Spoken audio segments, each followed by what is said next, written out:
الحمد لله رب العالمين والصلاة والسلام على سيد الأنبياء والمرسلين أما بعد فأعوذ بالله من الشيطان الرجيم بسم الله الرحمن الرحيم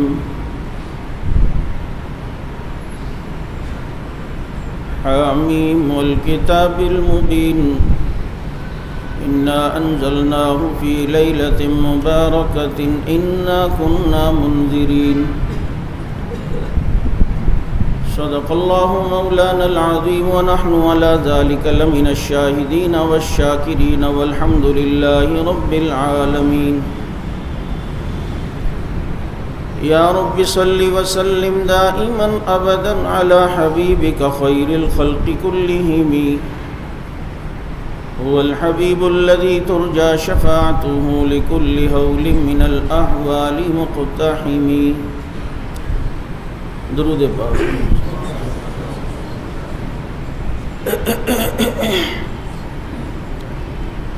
واجب الاحترام گرامی قدر سامعین، عزیز ساتھی اور محترم دوستوں اور معزز بزرگوں، شعبان کے مہینے کے حوالے سے گزشتہ جمعہ آپ حضرات کے سامنے 3 واقعات بیان ہوئے تھے جو شعبان کے مہینے میں مورخین نے لکھے ہیں. ان میں ایک تحویل قبلہ کہ بیت المقدس سے بیت اللہ کی طرف جو رخ کرنے کا حکم آیا شعبان میں، تیمم جو اس امت کو ملا شعبان میں، اور تیسرا واقعہ مسجد زرار کا.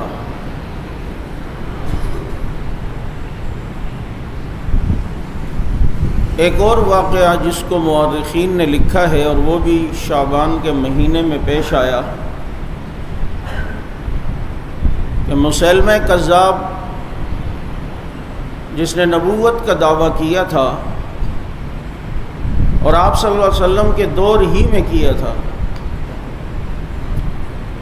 اور آپ صلی اللہ تعالی علیہ وسلم کو اس نے پیشکش بھی کی کہ اس علاقے تک میں آپ کو نبی مانتا ہوں اور اس سے آگے فلاں علاقے تک آپ مجھے نبی مان لیں. آپ صلی اللہ علیہ وسلم کو اس پر بڑا غصہ آیا. آپ صلی اللہ علیہ وسلم کے دنیا سے جانے کے بعد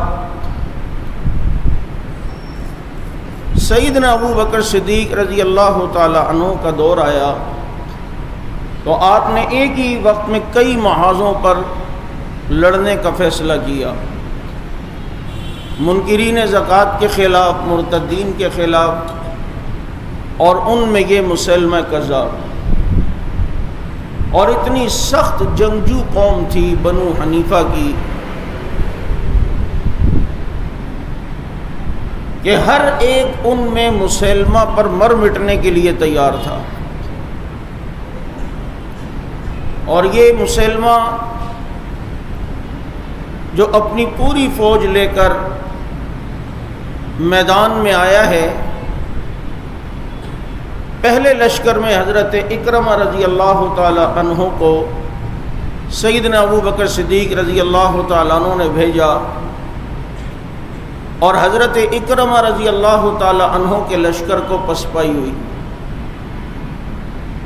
اس کے بعد حضرت ابو بکر صدیق رضی اللہ تعالی عنہ نے سیف من سیوف اللہ حضرت خالد بن ولید رضی اللہ تعالی عنہ کو بھیجا، اور سیدنا خالد بن ولید رضی اللہ تعالی عنہ نے اس کا ڈٹ کر مقابلہ کیا. اکرمہ کا جو نائب تھا وہ بار بار اس سے آ کے پوچھتا کہ وہی آئیے نہیں آئیے، وہ کہتا ہاں آئیے، بس وہ اللہ نے کہا ہے کہ فتح ہوگی. لیکن خالد بن ولید رضی اللہ تعالی عنہ کے سامنے یہ جھوٹا مدعی نبوت ٹک نہ سکا اور ایک قلعے میں محصور ہو گیا.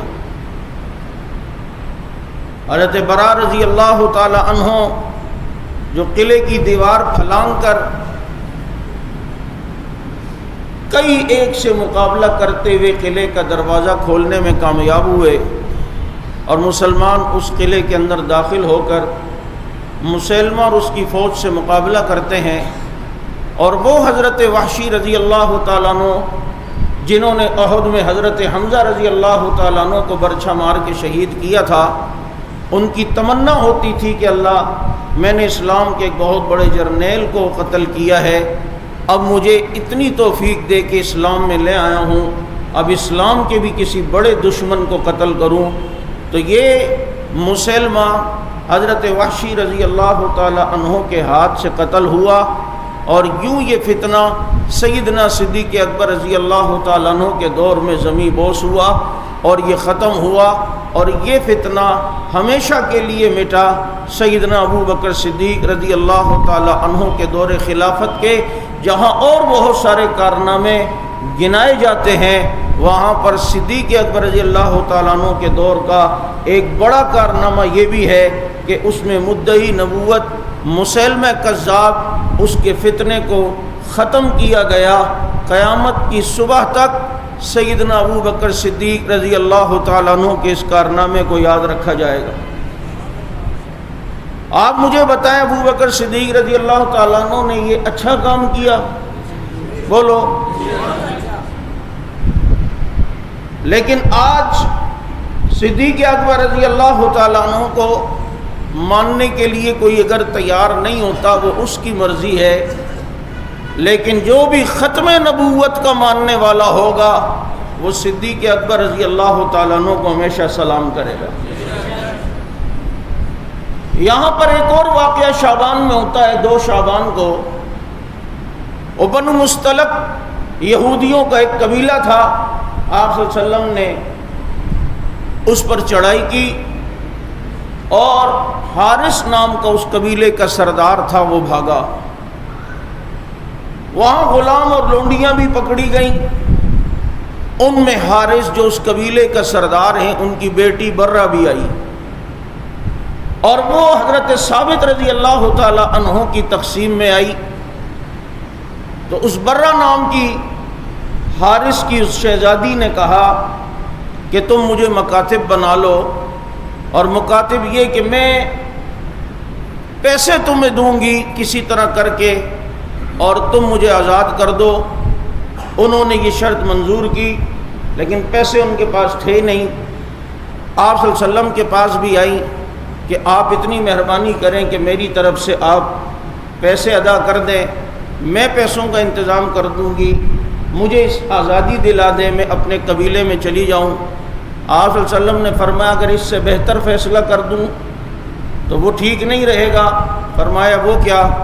فرمایا کہ تیری طرف سے فدیہ میں دے دیتا ہوں اور تمہیں میں اپنے نکاح میں لے لیتا ہوں۔ تو وہ برہ بڑی خوش ہوئی، حضور کے نکاح میں آئیں، تو حضور نے ان کا نام تبدیل کر کے جویریہ رکھ دیا، اور وہ ام المومنین حضرت جویریہ رضی اللہ تعالیٰ عنہ، اسی جنگ میں ان کے شوہر کو قتل کیا گیا، اور آپ صلی اللہ علیہ وسلم نے ان سے نکاح کیا۔ اسی طرح حضرت صفیہ رضی اللہ تعالیٰ عنہ سے بھی ایک موقع پر نکاح ہوا کہ ان کے قبیلے کے اوپر بھی آپ صلی اللہ علیہ وسلم نے جو چڑھائی کی، اور آپ صلی اللہ علیہ وسلم کے صحابہ کے ہاتھوں حضرت صفیہ کا شوہر بھی قتل ہوا۔ حضور صلی اللہ علیہ وسلم نے حضرت صفیہ رضی اللہ تعالیٰ عنہ سے راستے میں آتے ہوئے ہی مدینہ منورہ میں داخل ہونے سے پہلے ہی جو ایک جگہ پڑاؤ تھا وہاں حضرت صفیہ رضی اللہ تعالیٰ عنہ سے نکاح کر دیا، اور وہ بھی ام المومنین بنی۔ یہ 2 واقعات میں نے اس لیے بھی آپ کو سنائے ہیں۔ آج حضرت خالد بن ولید رضی اللہ تعالیٰ عنہ پر اعتراض ہوتا ہے کہ انہوں نے مالک بن نویرہ کی بیوی کو قتل کیا، قتل کرنے کے بعد پھر انہوں نے بغیر عدت کے مالک بن نویرہ کی بیوی سے جو ہے وہ شادی کر لی، اور یہ ہو گیا اور وہ ہو گیا۔ مجھے بتایا جائے یہاں ابھی حضرت جویریہ کا شوہر قتل ہوا ہے جنگ میں، آپ صلی اللہ علیہ وسلم نے حضرت جویریہ سے فوراً نکاح کیا یا نہیں کیا؟ ادھر حضرت صفیہ کا شوہر قتل ہوا ہے، اور ابھی خیبر سے مدینہ یہ تقریباً 180 کلومیٹر بنتا ہے آج کے دور میں، وہاں سے آتے ہوئے مدینہ بھی نبی نہیں آئے ہیں، رستے میں آپ صلی اللہ علیہ وسلم نے نکاح کیا اور شب زفاف کے لیے آپ صلی اللہ علیہ وسلم کا خیمہ لگایا گیا ہے۔ اس شب زفاف کے بعد دوسرے دن آپ صلی اللہ علیہ وسلم نے ایک ولیمے کا بھی اہتمام فرمایا، اور حضرت صفیہ کا ولیمہ یوں تھا کہ حضرت آپ صلی اللہ علیہ وسلم کے صحابہ اپنے اپنے یہاں سے جو بھی ان کے پاس پنیر گوشت اور جو کھجوریں تھی وہ لا رہے ہیں اور حضور صلی اللہ علیہ وسلم کا وہ کیا کہتے ہیں ولیمہ کھا رہے ہیں۔ بابا جنگیں کسی نے لڑی ہوں تو ان کو جنگوں کے مسائل پتہ ہوں، ان کو باندیوں کی عدت نہ عدت کے مسائل پتہ ہوں، ان کو سارے معاملات کے مسائل پتہ ہوں۔ یہاں وہ بدبخت کیا آپ صلی اللہ علیہ وسلم پر بھی اعتراض کریں گے؟ جنگ کے اندر معاملات بہت سارے معاملات میں کچھ اور ہوتے ہیں، وہاں اصول بہت سارے معاملات میں تبدیل ہو جاتے ہیں۔ اگر وہاں مالک بن نویرہ کی بیوی لیلا سے نکاح کرنے پر حضرت خالد بن ولید رضی اللہ تعالیٰ عنہ پر اعتراض ہو رہا ہے تو مجھے بتایا جائے پھر وہ اعتراض یہ بدبخت یہاں بھی کریں گے یا نہیں کریں گے؟ یہاں آپ صلی اللہ علیہ وسلم نے ان سے نکاح کیا ہے اور حضرت صفیہ نکاح میں آئی ہیں، حضرت جویریہ نکاح میں آئی ہیں، اور دونوں کے شوہر جنگ میں قتل ہوئے ہیں، اور حضرت صفیہ اور حضرت جویریہ آج مسلمانوں کی امہات المومنین میں نبی نے شامل فرما دیا ہے۔ بات سمجھ آ رہی ہے یا نہیں؟ تو یہ شعبان کے مہینے میں حضرت جویریہ رضی اللہ تعالی عنہ سے نکاح ہوا۔ اسی شعبان میں ایک رات 15ویں شعبان جسے شب برات بھی کہا جاتا ہے، اور اس کی وجہ علماء نے یہ بھی لکھی ہے کہ اللہ رب العزت جہنم سے لوگوں کو بری کیا کرتے ہیں۔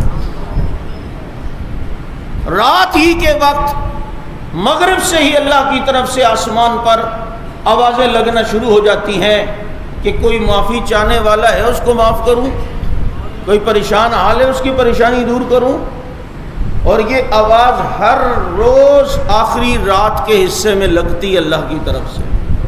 اللہ کرے کہ اس اوقات کو اللہ ہمیں قیمتی بنانے کی توفیق عطا فرمائے۔ ادھر ادھر جاتے ہیں دعاؤں کے لیے، کبھی کدھر کبھی کدھر۔ بابا وہ بادشاہ خود اعلان کر رہا ہوتا ہے رات کے آخری پہر میں، مانگو تو صحیح میں دوں گا، جو پریشانی ہے بتاؤ تو صحیح میں پوری کروں گا۔ لیکن اس وقت ہم غفلت کی نیند میں ہوتے ہیں اور ہمیں جو ہے غفلت طاری ہوتی ہے۔ اللہ تعالیٰ ہماری غفلتوں کو دور فرمائے۔ تو یہ آواز شب برات میں مغرب سے ہی لگنا شروع ہو جاتی ہے، اور ایک روایت میں کہ اللہ رب العزت اس رات میں قبیلہ بنو کلب کی بکریوں کے بالوں کے برابر لوگوں کے گناہ معاف فرماتے ہیں، کیونکہ اس قبیلے کی بکریاں بہت زیادہ تھیں۔ اور بعض علماء نے یہ بھی لکھا ہے کہ اسی رات میں یہ فیصلے بھی ہوتے ہیں کہ اس سال کس کس نے مرنا ہے۔ فیصلہ تو پہلے ہو چکا ہے، ایک آدمی ابھی شکم مادر میں 4 مہینے کا ہوتا ہے، لکھا جاتا ہے کہ یہ کب مرے گا، کتنا کھائے گا، اس کا رزق کتنا ہوگا۔ لیکن فرشتے کو اللہ رب العزت لسٹ اس رات میں کہتے ہیں تھما دیتے ہیں کہ اس رات میں ان کی روح قبض کرنی ہے، اس کی فلاں جگہ، اس کی فلاں جگہ، اس کی فلاں جگہ، ان کو اس رات میں دی جاتی ہے۔ اللہ کے علم میں تو پہلے سے ہے کہ کون کب مرے گا، کیا کھائے گا، کیا پیے گا، کہاں چلے گا، وہ لسٹ تھما دی جاتی ہے حضرت اسرائیل علیہ السلام کو۔ اور حضرت اسرائیل علیہ السلام کے ماتحت بہت سارے فرشتے ہیں، وہ ان فرشتوں کی ڈیوٹی لگاتے ہیں، تو نے فلاں جگہ فلاں کی روح نکالنی ہے، تو نے فلاں جگہ فلاں کی، تو نے فلاں جگہ فلاں کی۔ یہاں تک کہ جو جانور کیڑے مکوڑے مرتے ہیں، مفتی شفیع صاحب رحمۃ اللہ علیہ نے لکھا ہے ان کی روح بھی فرشتے ہی نکالتے ہیں۔ ایک مکھی اور مچھر بھی مرتا ہے تو اس کی روح بھی فرشتہ نکالتا ہے۔ یہ لسٹ تھما دی جاتی ہے۔ یہ جو بعض دفعہ سیاست معاویہ کو نہ ماننے والا، اس عقیدے کے رکھنے والا بعض دفعہ کوئی کہہ دیتا ہے کہ دیکھو نا، موت کا فرشتہ جب ساری جگہ ہو سکتا ہے تو نبی نہیں ہو سکتے؟ ہاں بابا، فرشتہ اگر ہو بھی تو فرشتے کا جثہ الگ ہے، اس کا جسم الگ ہے، اس کی حیت الگ ہے، اس کی ڈیوٹی الگ ہے۔ نبیوں کی ڈیوٹی الگ ہے، جس سے جو ڈیوٹی لینی اللہ نے پھر اس کے جسم ساخت بھی اسی طرح بنائی۔ لیکن ایک اسرائیل علیہ السلام اکیلے روح نہیں نکالتے، حتی توفتہ رسولنا، اللہ کہتے ہیں کہ روح نکالنے کے لیے ہمارے فرشتے، نسبت اسرائیل علیہ السلام کی طرف اس لیے ہوتی ہے کہ وہ ان تمام فرشتوں کے سردار ہیں۔ جیسے کہتے ہیں سندھ کو محمد بن قاسم نے فتح کیا، اکیلے انہوں نے تھوڑی فتح کیا ہے، ان کے ساتھ اور بھی بہت سارے تھے، لیکن چونکہ کمانڈر ان چیف وہ تھے، جرنیل وہ تھے، بڑے وہ تھے، نسبت اس لیے حضرت جو ہے وہ ان کی طرف کی جاتی ہے کہ محمد بن قاسم نے سندھ کو فتح کیا ہے، لیکن اکیلے نہیں، ان کے ماتحت بہت سارے فوجی تھے۔ چنانچہ یہاں بھی روح نکالنے کی نسبت حضرت اسرائیل کی طرف کر دی جاتی ہے، لیکن یہ ضروری نہیں ہر ایک کی روح حضرت اسرائیل نکالیں گے، وہ بعض دفعہ اعزاز کے لیے نبیوں کی روح نکالتے ہیں، شہداء کی روح نکالتے ہیں، کوئی بہت بڑا عالم ولی ہو اس کے اعزاز کے لیے ہے۔ باقی ان کے ماتحت بہت سارے فرشتے ہیں جن کی ڈیوٹی لگا دیتے ہیں، وہ اس طرح لسٹ دیتے ہیں ایک فرشتے کو، تو نے فلاں فلاں فلاں کی روح اس دفعہ نکالنی ہے، تو نے فلاں فلاں فلاں کی روح فلاں جگہ پہ نکالنی ہے، تم نے بھائی فلاں، ایسے کئی فرشتے ہیں، ان کی ڈیوٹیاں لگی ہوتی ہیں، اور وہ بندے کے طاق میں ہوتے ہیں فرشتے کہ جناب ابھی اس کی روح میرے نکالنے کی ڈیوٹی ہے۔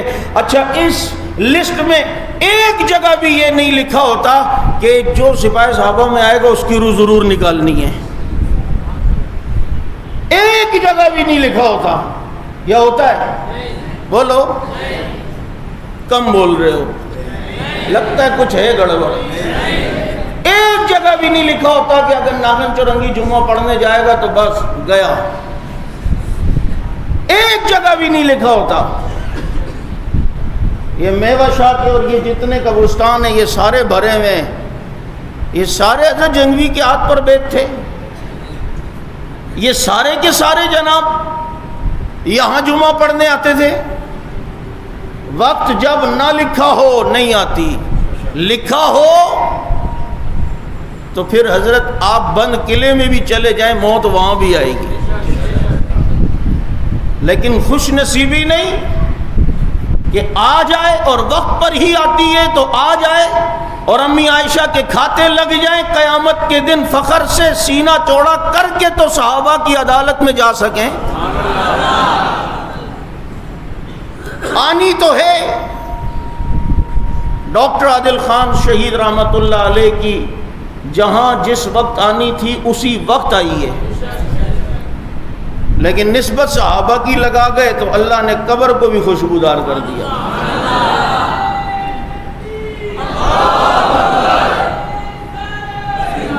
اس لیے میں کہہ رہا ہوں کہ یہ بھول جاؤ کہ موت آگے پیچھے ہوگی، لا یستاخرون ساعۃ ولا یستقدمون، جب آتی ہے ایک لمحہ آگے پیچھے وقت نہیں ہوتا، وہاں سفارش بھی نہیں چلتی کہ تھوڑا ٹائم دے دیں، میرا تھوڑا تیاری کا ٹائم دے دیں، جو کرنی ہے ابھی کرو۔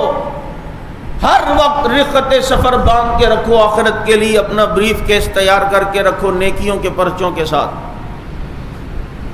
تو یہ ماتحت فرشتوں کے حوالے کیے جاتا ہے، اور یہ عبادت کی رات جس میں مسلمان اللہ رب العزت کی طرف متوجہ ہوتے ہیں، دعائیں مانگتے ہیں، تلاوت کرتے ہیں، توبہ کرتے ہیں، استغفار کرتے ہیں، اللہ تعالیٰ کے حضور معافیہ مانگتے ہیں، اور اللہ کے حضور عبادت کرتے ہیں، سجدہ ریز ہو رہے ہوتے ہیں۔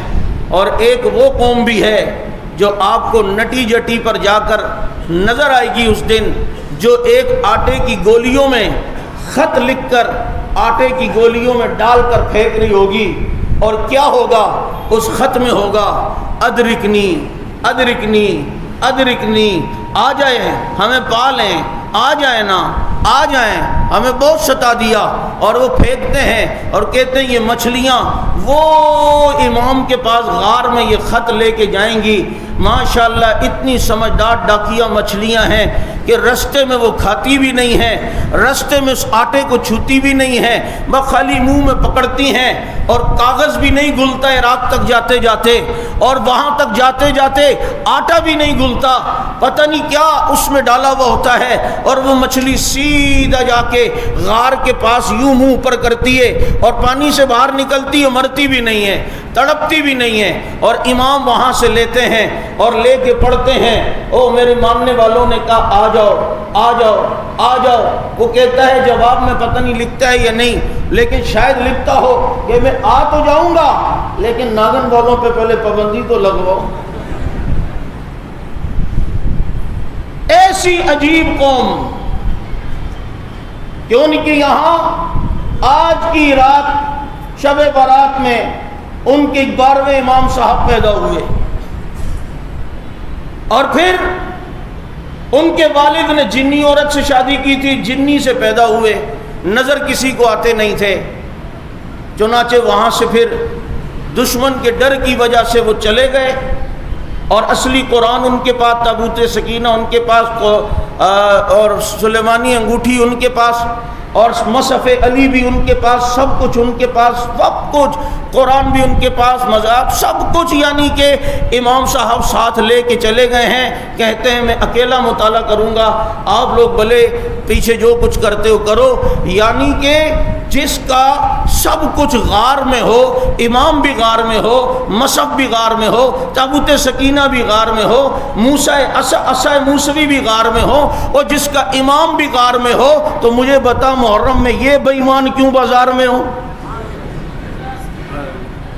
اصول ہے نا، جب ہر چیز اندر ہے تو پھر اسے بھی اندر ہونا چاہیے یا نہیں؟ تو پتہ چلتا ہے یہ شرارت کے لیے باہر آ رہا ہے، اگر 10 کو آ رہا ہے تو شرارت کے لیے۔ تو جناب امام صاحب چلے گئے، اور پھر آئیں گے قیامت سے پہلے، اور آ کے سب سے پہلے یہ کریں گے، وہ کریں گے، یوں کریں گے، اور یہ ہوگا اور وہ ہوگا۔ اعتراض احد کے ان صحابہ پہ کیا جاتا ہے جو پیچھے ہو کر واپس پلٹے، اس کو بھاگنا نہیں کہتے، اس کو بھاگنا کہتے ہیں۔ بات سمجھ آ رہی ہے یا نہیں آ رہی؟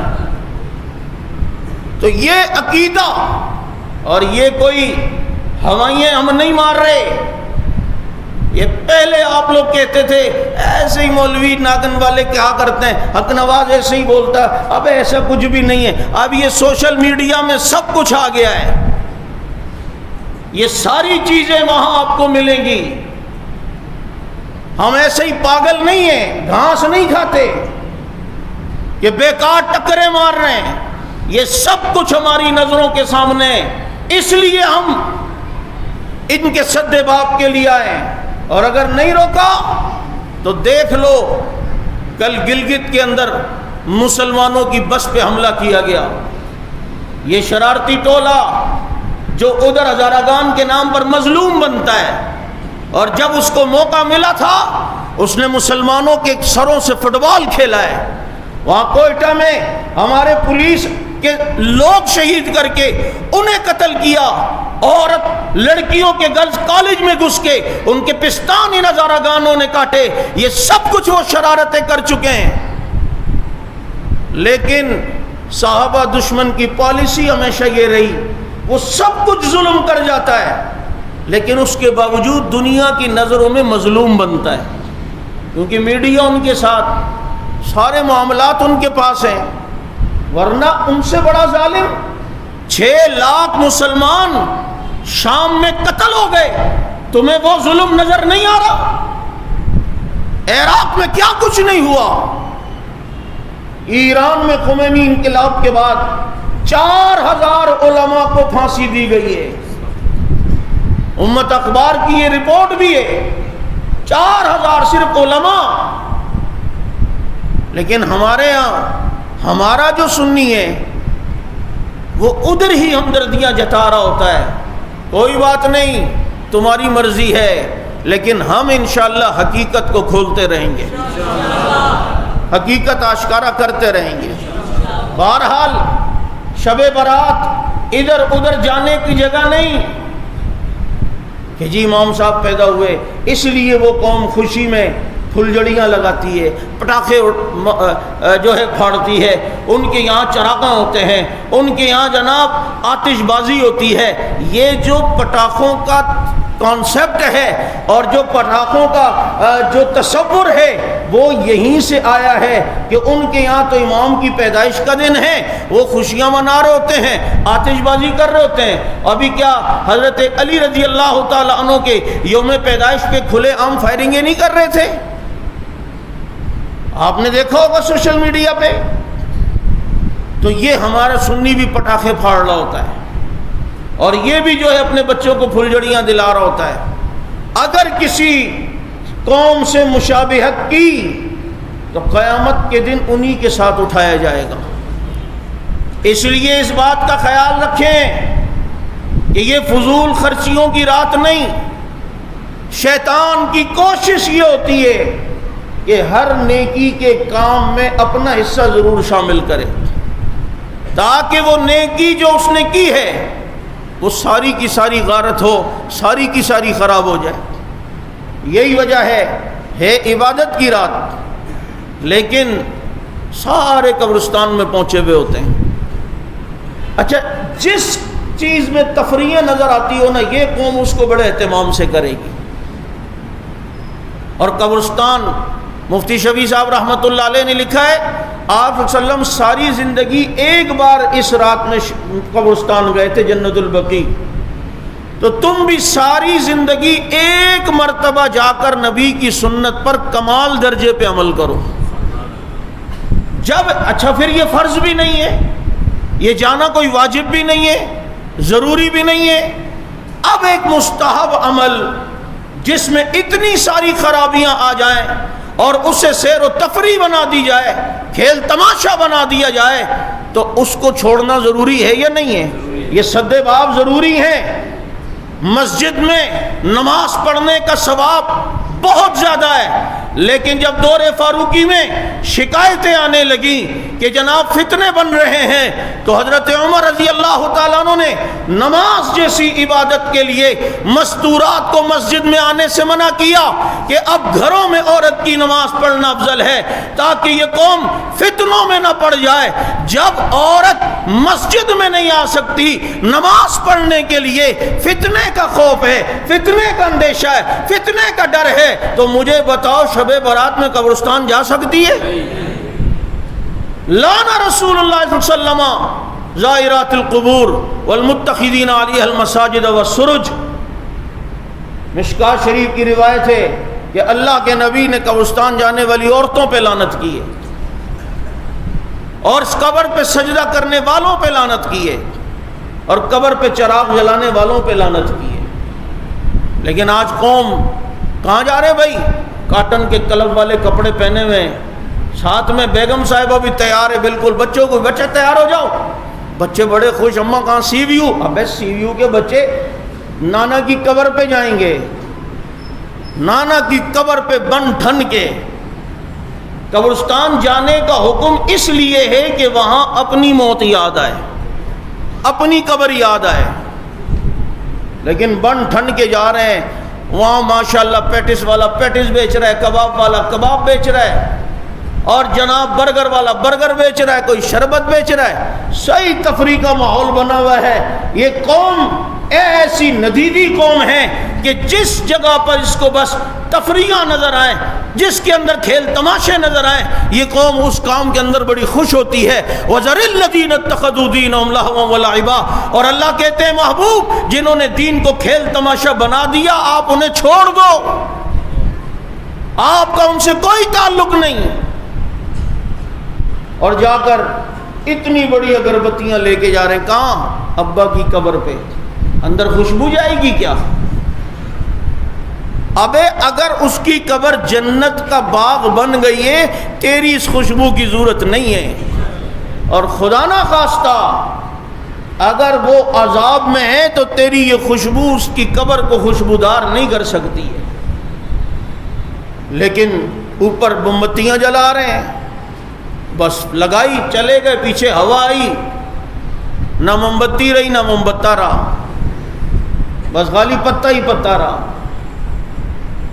ایقاد النار علی القبور فمن رسوم الجاہلیہ، فتاوی عالمگیری کے اندر ہے کہ قبروں پہ چراغ جلانا، آگ جلانا زمانے جاہلیت کی رسم ہے۔